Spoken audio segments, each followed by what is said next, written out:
Again, everyone, we begin this Wednesday with falling temperatures. The slide has been slow, but it's steady throughout the afternoon. And from what I understand, will continue into the evening. We begin with Summer, who explains. Absolutely right, Mike. Yeah, we've got a wind chill advisory that starts up for some of us in just a couple of hours. And all these counties shaded in blue, which encompasses the entirety of the valley, will be under that wind chill advisory for your wind chill factor by morning, potentially dipping to the 30s and 40s degree range below zero. Right now, temperatures are anywhere from the single digits into some teens. We're at 16 in Fergus Falls, one of the warmer spots with a couple of peaks of sunshine. Devil's Lake seeing a sunny sky, but that's where it's coldest at only 4 degrees. Here in Fargo, the airport is registering some flurries. Might just be some low cloud cover, 10 degrees. Same thing in Grand Forks, 5 degrees. And notice the wind. It's been gusty today, leading to some areas of blowing snow. You can see that area of cloud cover that's continuing to push out of our region. But from time to time, there have been flurries within the cloud cover, and the winds across the entire region are out of the north or northwest, gusting into the 20s and 30s. Good news, we're going to see the wind decrease tonight, but right now, visibility is down to a half mile in Grand Forks, 4 miles in Langdon, 1.7 miles in Fargo. And Friday, a first alert weather day. So we have a lot to go over in just a few minutes, including what to expect Friday and snow potential even beyond that. All right, thanks so much. North Dakota Governor Doug Burgum wants to remind residents that the state has an abundant supply of resources and freedoms. The comments surfaced during his State of the State address this morning at the Fargo Theater.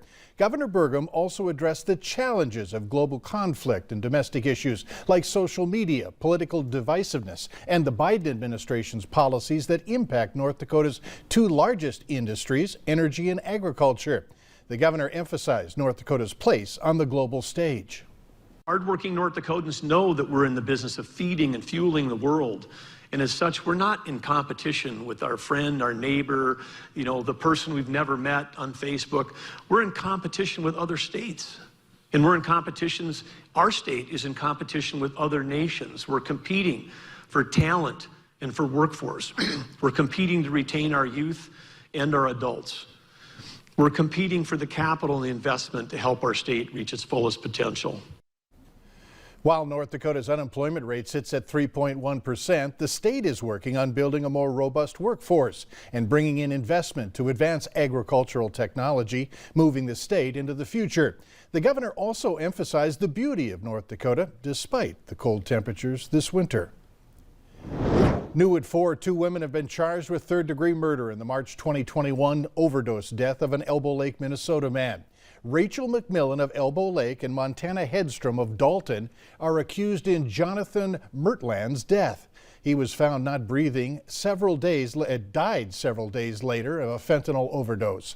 Both are scheduled to appear in Grant County Court on February 24th. The last blockade of the U.S.-Canadian border is over as truckers and farmers at the Emerson border crossings in Manitoba are moving out today. The Royal Canadian Mounted Police said that they had to come to a resolution with the remaining protesters. And some drivers at the crossing in Montana said they chose to leave after reports of some truckers being found with weapons. After the events that came to light with some of the participants of this protest, having firearms and protective equipment stored in another location in this community. Our message has been one of peaceful protest, and to keep that message strong, we felt the best decision was to move out. Meanwhile, in Ottawa, police handed out leaflets warning drivers to leave immediately or risk arrest. The warnings came just days after Prime Minister Justin Trudeau invoked an emergency law which gave authorities the power to ban the blockades and tow away the trucks. Authorities in North Dakota want your help in finding a missing man. They say Arion Peltier hasn't been seen since February 4th in Rolette County. His picture is up on your screen right now. If you have any information on where he could be, call authorities. North Dakota's fire marshal was in Stutsman County today looking for the cause of a fire that destroyed a home in Ypsilanti. It happened at midday yesterday. Authorities found the place engulfed in flames. Firefighters couldn't save the house, but did work for more than 6 hours to protect nearby homes. The homeowners were not at home at the time of the fire. Their cats died, and a neighbor was taken to the hospital for smoke inhalation. Russia's defense ministry released a video today which they say showed its military vehicles leaving Crimea. Police cars were seen escorting the military vehicles as they drove over the Crimean bridge. The release of the footage came as the U.S. and NATO warned that the threat of a Russian invasion of Ukraine still loomed. President Vladimir Putin had said yesterday that he welcomed a security dialogue with the West, and his military reported pulling back some of its troops near Ukraine. North Dakota U.S. Senator John Hoeven, along with others, are introducing legislation to provide support to Ukraine and apply sanctions to Russia. Cities and states across the country are scaling back COVID restrictions and mask mandates as cases continue to drop nationwide. Today, members of the White House COVID response team said that they are reviewing all guidance in the coming weeks. Cases are down almost 40%, but COVID deaths have dropped only around 9% from the previous week. Skylar Henry has more from the White House. We are looking at an overview of much of our guidance. CDC Director Dr. Rochelle Walensky says hospitalization levels will be a key factor as her agency works to update pandemic guidelines in the coming weeks. Last week, new admissions were down almost 30%. We want to give people a break from things like mask wearing when these metrics are better, and then have the ability to reach for them again should things worsen. States and local governments have already begun peeling back COVID restrictions. Wednesday, most indoor masking requirements for vaccinated individuals lifted in much of California. We're going to take off our masks, and we are so excited. While Philadelphia is dropping its vaccine mandate for indoor dining altogether. Meanwhile, two major music festivals, Coachella and Stagecoach, will have no COVID restrictions this year. There's certainly mask mandates, restrictions on gatherings. I think they can start getting lifted. The Biden administration is gauging support from lawmakers for as much as $30 billion for new federal funding to deal with the ongoing pandemic response for vaccine developments, treatments, and testing.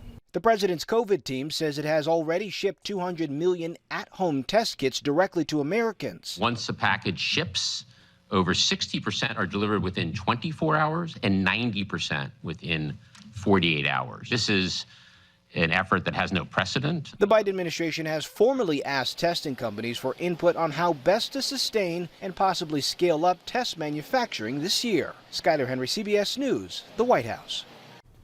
Meanwhile, more than 50 million households have received their free at-home COVID-19 tests from the federal government, which, according to the government, a spokesperson, is more than 80% of the initial orders.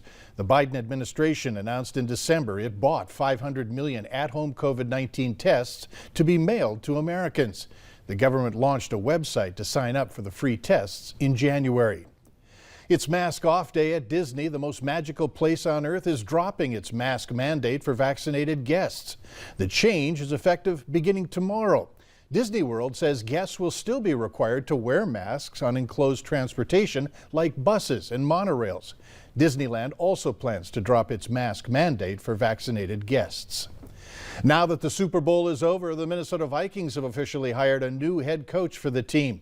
Kevin O'Connell becomes the 10th head coach in franchise history. O'Connell comes from the recent Super Bowl champion team LA Rams, where he was an offensive coordinator for 2 seasons. Vikings owner and president Mark Wilf called O'Connell a strong leader and innovative coach and an excellent communicator. If you're looking to legally bet on your favorite teams, sports teams in Minnesota, you could be in luck this year. Lawmakers are proposing it happen, and this isn't the first time to do so. Any plan in Minnesota would need buy-in from the state's casinos, which are operated by the tribal governments. They have signaled that they are more open to doing it. Many states have models that allow bets inside casinos. Some also allow wagers through mobile apps. Some Minnesota lawmakers are eager to get the law in place before some important matchups. I'm really optimistic that Minnesotans will be able to place safe and legal bets in Minnesota by the time the 2022 NFL season kicks off, and if not then, by the time the Vikings play the Packers for sure. Well, don't let winter stop you from some summertime fun. It took about 12 days to put up this ice garden in Minneapolis. For those with a green thumb, don't worry if it's covered with a mitten. This particular garden has about 30 pieces of ice that were sculpted into something beautiful, coming up with an icy flower to warm the heart out of something very wintry.